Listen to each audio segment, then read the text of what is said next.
it's Dr. Ashley Southard here for another episode of WeighOut Wednesday. I'm coming to you from Scottsdale, Arizona, where I am the site director and clinical therapist at a New Beginning Outpatient Treatment Center, and also the co-founder and program director of the Healthy Way Out Emotional and Binge Eating Weight Loss Program. So this month, I am talking to all of the parents and caregivers out there who are supporting children and teenagers who may be struggling with emotional and binge eating. I've talked about some of the warning signs to watch for, some of the factors that contribute to the development and maintenance of emotional and binge eating in kids, as well as the professional treatment team that you want to put together to give your child and your family the best shot at recovery. And today I want to round out this conversation with what I think is probably the most important part of the conversation is what can you as the parent or the loved one do to support your child's recovery process. Now, as a family therapist myself, I believe that the family is the most important form and the best form of medicine for their child. When your child receives your unconditional love and support and compassion, they are much better equipped at going through this really difficult recovery process. So today I want to arm you with some information about some very specific things that you can do as a parent or a loved one to help your child have the best shot at recovery, okay? All right, so the very first thing that I want to recommend is that you talk directly with your child about your concerns related to their emotional and binge eating. Now, a lot of times when I work with families, they have already had these discussions many times over. So I want to tweak that conversation a little bit. And the key piece here is that the conversation needs to be in a compassionate, non-judgmental, supportive way. All right. As parents and loved ones, a lot of times we can get really scared about our child's well-being. If we see them engaging in emotional or binge eating, we might get scared of what is this, or what does this mean for their health, or what does this mean for their future?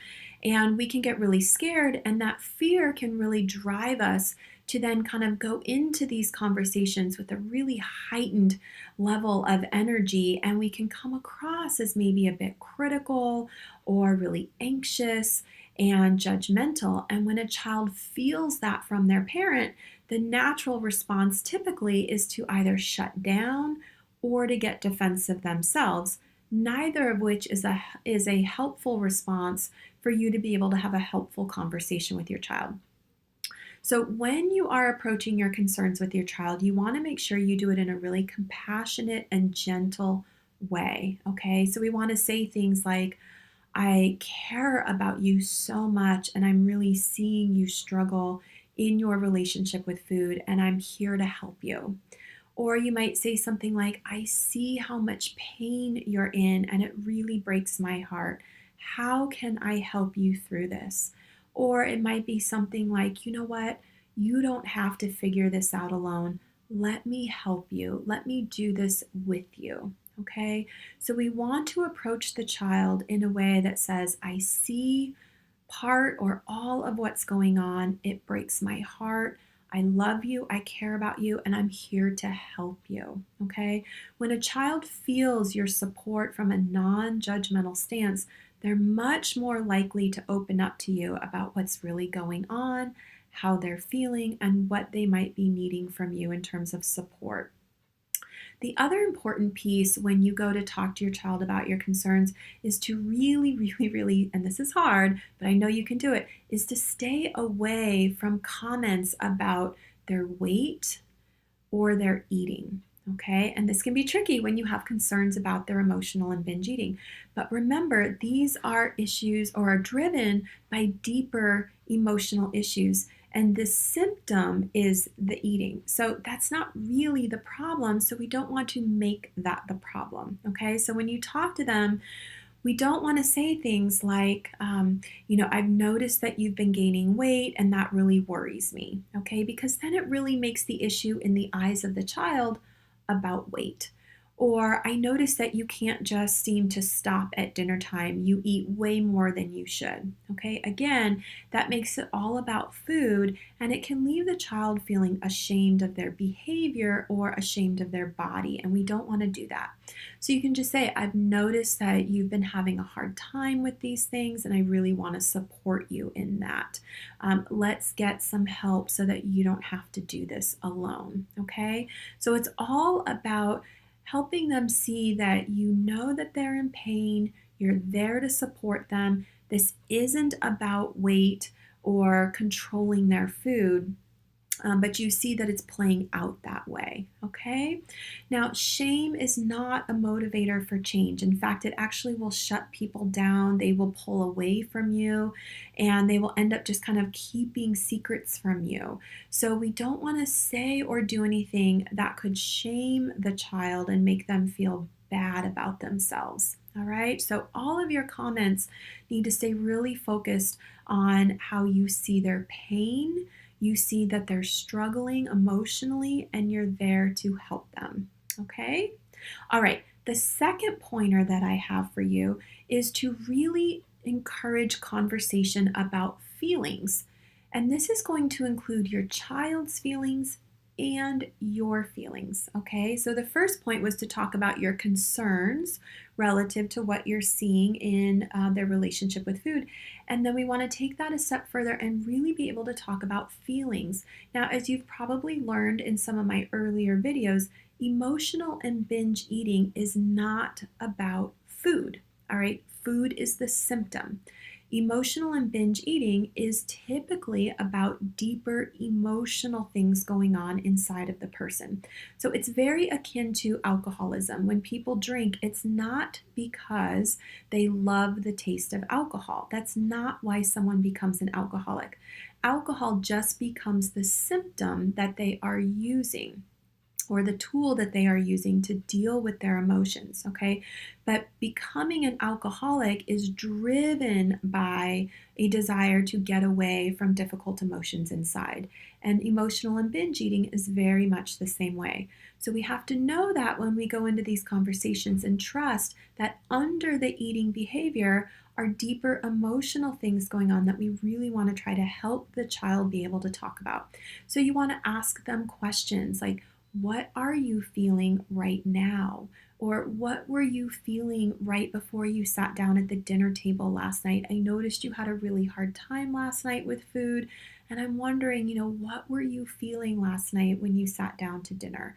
So help them start to connect the dots that maybe when they sit down at the dinner table and they're really, really anxious, then they're more likely to overeat. Or maybe when they're feeling really sad about something going on with their friends, then they start daydreaming about all of the food that they want to eat. Now, another really powerful way that you can help your child have conversations about feelings is to role model that type of conversation. And so this will require you talking about your own feelings. Okay? So you might want to start role modeling, if you're not doing this already, talking about how you're feeling about different things. Even after coming together at night after a day at work and school, being able to talk about different things that happened in your day and how that made you feel, so that the child starts to have a model for how to talk about their feelings. They learn how to label certain feelings. They learn what to do with certain feelings. And most importantly, they learn that it's okay to talk about their feelings. So you want to enter into those conversations as often as possible, asking your child how they're feeling, and then also modeling for them how you're feeling, okay? If this is something that's hard for you to do, which it is for a lot of adults, so that's totally normal, this is where working with a family therapist can be really, really helpful, because they are skilled at being able to facilitate those types of conversations. So they'll be able to ask you the questions of, so how does that make you feel? Or they might say to your child, when mom mentions this, I'm wondering what goes on inside for you. So they can really elicit that type of communication and teach you and the family how to talk about things that are a bit more emotional in nature.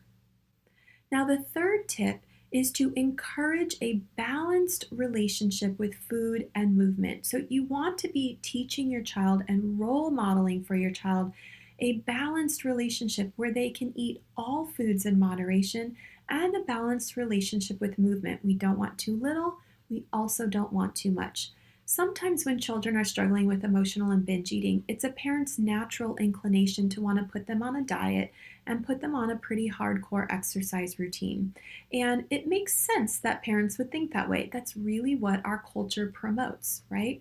But really, those are the very things that can actually backfire into more disordered eating. When a child feels deprived of the foods that they like, and when they feel like they're forced to exercise, their natural response is to rebel.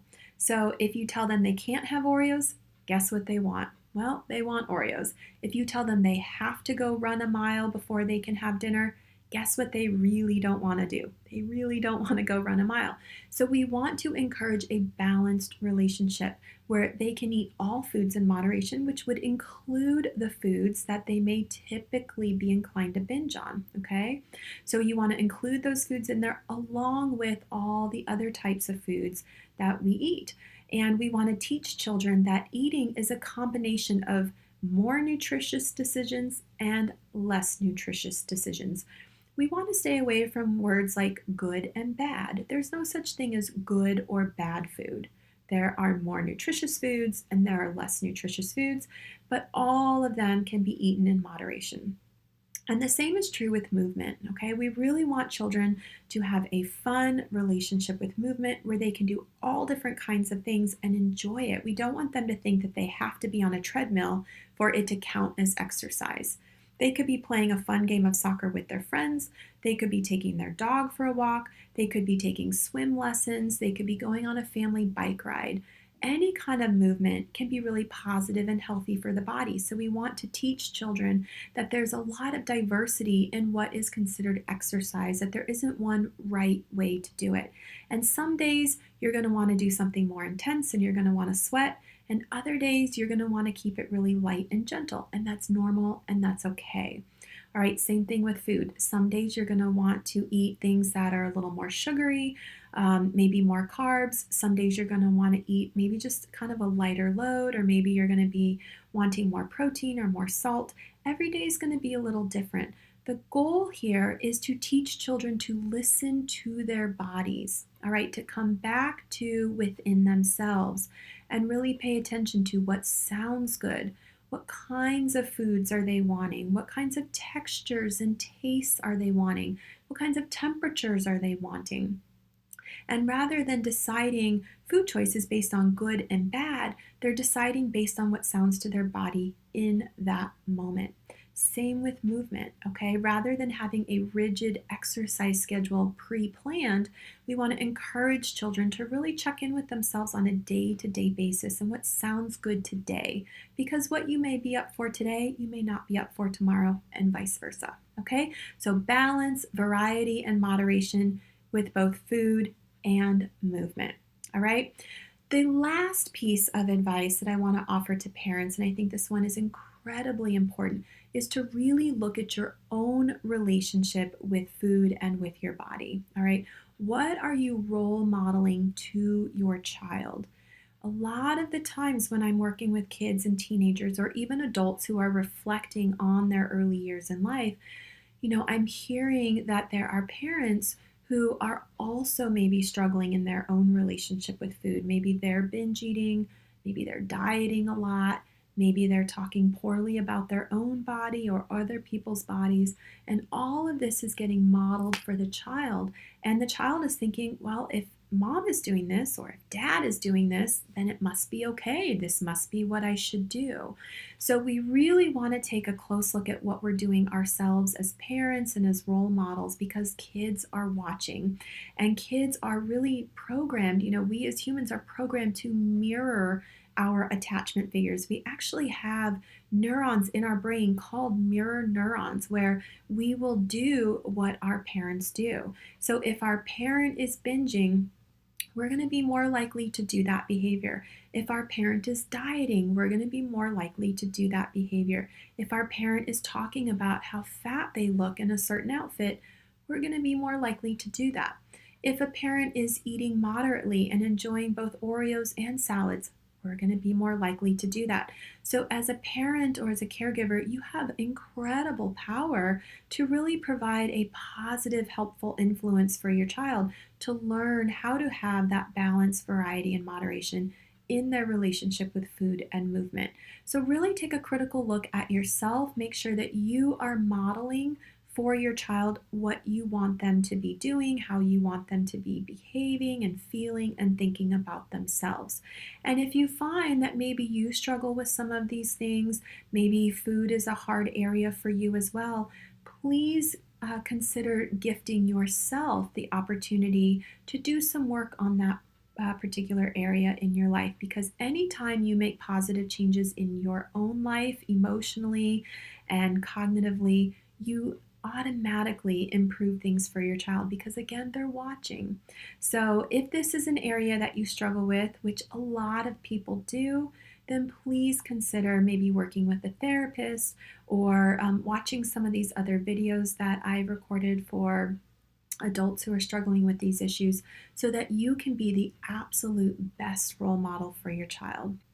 So I hope that you have found this information really valuable today, and it excites me to know that we can intervene at a young age and we can help this next generation not have to struggle with this issue for the rest of their lives, or certainly not for decades to come. So kudos to you for watching these videos, for caring enough about your child to want to learn how to intervene in a really healthy, supportive way. Your child is lucky to have you in their lives. Okay?